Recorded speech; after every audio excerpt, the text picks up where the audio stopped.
Hey, what's up everyone? I just wanted to drop in here real quick and talk about the updates and how the G35 handled on the track, which I did back in December 2024 for the Cars and Anime X Flavor Express Drift Matsuri charity. It was like 2 years since my last video update on the car. I got the parts put on, but I didn't get to drive it and test it because I got laid off and it wasn't smart to go out on track days without a stable income to be able to sustain that kind of stuff. So overall, here's the car as is right now. I put my battles on in the back because, you know, I not shredded through, but used my drift tires, and I have to, as you can see here right now too, the front's not looking too hot, so I need to change those out too, because I do have some toe out. But essentially, oil cooler from Z1 Motorsports right here. The oil cooler from Z1 Motorsports, the 24 row kit. I got, you know, the brakes as well, slotted brakes with some Stop Tech pads for, you know, I wanted to be able to stop better again because I had AutoZone pads and brakes rotors prior to this, which I was using for like just regular driving, but they would overheat so fast. So I ended up going for a performance again. I also got Moto fluid, and the car overall handled pretty well. I'll pop in some footage of the track day itself that I got from different media coverage of people that were recording the event.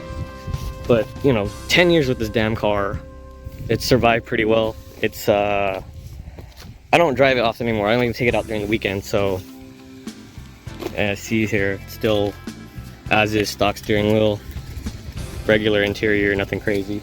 During the event, the car handled fantastically. I wasn't fighting the car, it was going where I wanted it to go.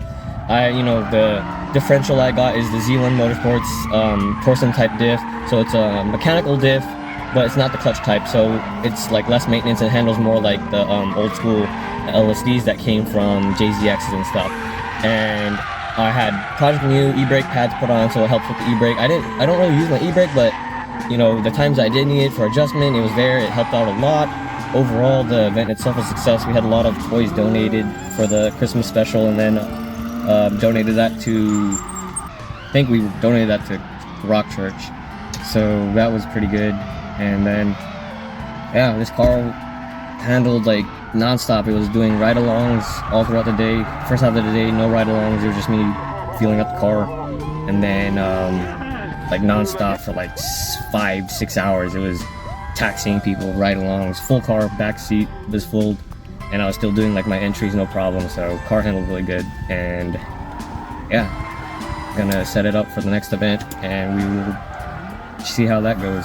Hopefully I can do like more tandem trains, because it was cool seeing my old teammates. We were all driving together. We hadn't driven together for like over 2-3 years, so that was fun. Owning a G35 for over 10 years is quite an experience. I hardly know anybody that's had their vehicle in general for over 10 years in terms of how they drive it the way I did. Performance driving, daily driving, etc., etc. I had this car since my tail end of high school, survived throughout college, and you know, the first few years of my career. And in the end, it did what it needed to do. It did what I wanted it to do, because I had that old school kind of JDM approach of learn the car, modify it accordingly to how I level up in skill.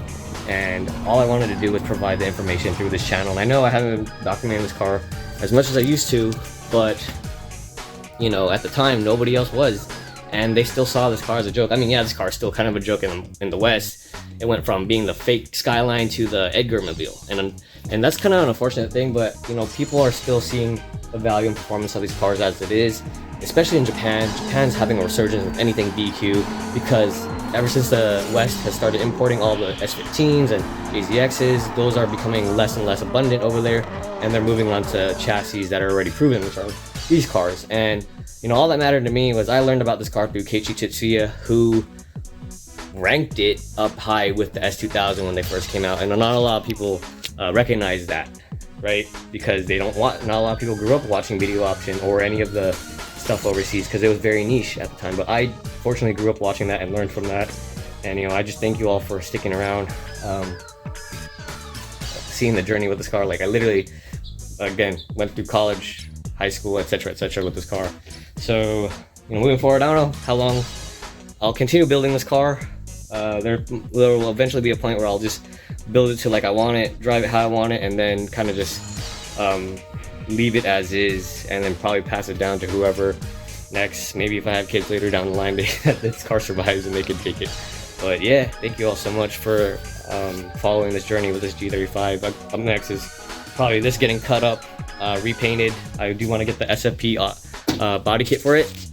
So, you know, that's going to be my kind of goal through the year, hopefully, and to make it look pretty again.